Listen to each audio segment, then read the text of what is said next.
Bismillahirrahmanirrahim. Assalamualaikum warahmatullahi wabarakatuh. Perkenalkan, nama saya Nurul Istiqomah dengan NIM 11920200182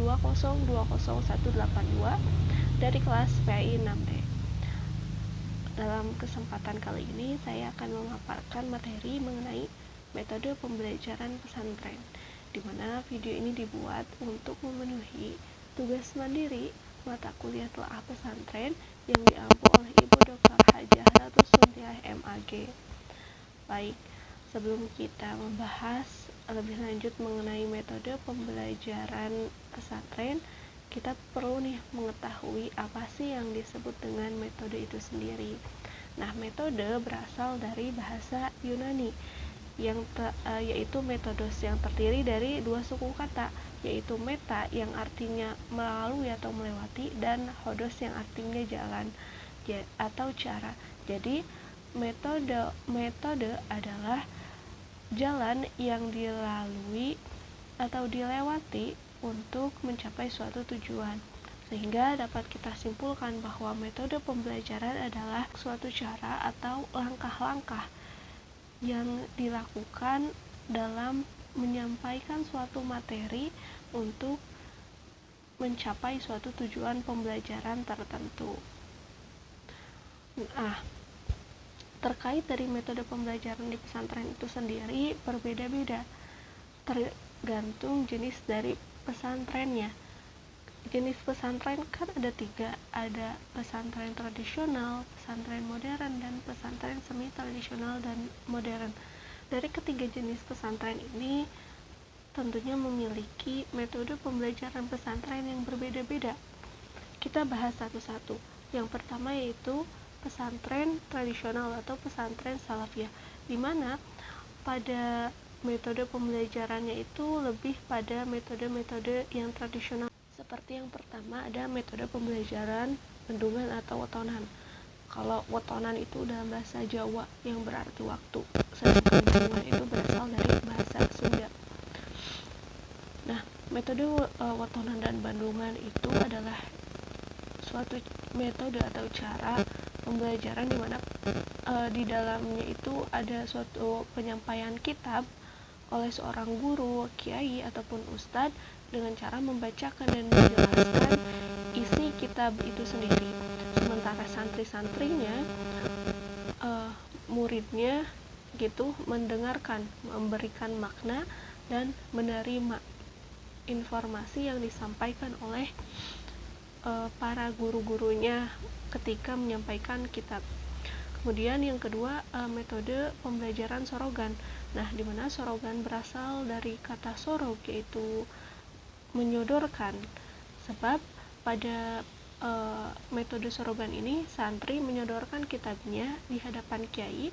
Nah, sorogan merupakan kegiatan pembelajaran bagi santri yang lebih memilih menitik beratkan pada pengembangan kemampuan perorangan atau individual di bawah pimpinan seorang kiai ataupun ustaz. Nah, pelaksanaannya yaitu santri itu datang berbondong-bondong gitu, kemudian mereka antri menunggu gilirannya masing-masing sambil mempelajari materi yang akan disorogan. Nah, dengan sistem pengajaran secara sorogan ini memungkinkan hubungan kiai dan santri yang lebih erat, lebih dekat lagi gitu. Sebab kiai dapat mengenal kemampuan pribadi santri secara satu persatu. Kemudian yang kedua, metode pembelajaran pesantren di pesantren modern. Nah, metodenya itu berbeda gitu dengan metode yang digunakan di pesantren tradisional. Kalau di pesantren modern itu yang pertama ada metode pembelajaran halakoh. Nah, halakoh itu sendiri berarti lingkaran murid atau lingkaran belajar santri. Nah, pelaksanaan metode ini beberapa orang santri dengan jumlah tertentu membentuk halakoh, yaitu lingkaran gitu, yang dipimpin langsung oleh seorang kiai atau ustadz atau santri senior untuk membahas dan mengkaji suatu persoalan suatu materi yang telah ditentukan sebelumnya. Nah, dalam pelaksanaannya itu sendiri, para santri dengan bebas mengajukan pertanyaan-pertanyaan ataupun pendapatnya, sehingga pada sistem metode halaqah ini ada kegiatan tanya jawab di dalamnya. Yang kedua ada metode pembelajaran tahfiz atau hafalan. Nah, kalau ini tentu sudah jelas gitu, metodenya itu berupa hafalan. Santri-santri menghafal kitab-kitab tertentu, bisa juga menghafal Al-Quran, kemudian nanti distorkan gitu hafalannya kepada kiai atau guru-gurunya. Kemudian yang ketiga ada metode pembelajaran muadzakaroh atau batsul masail.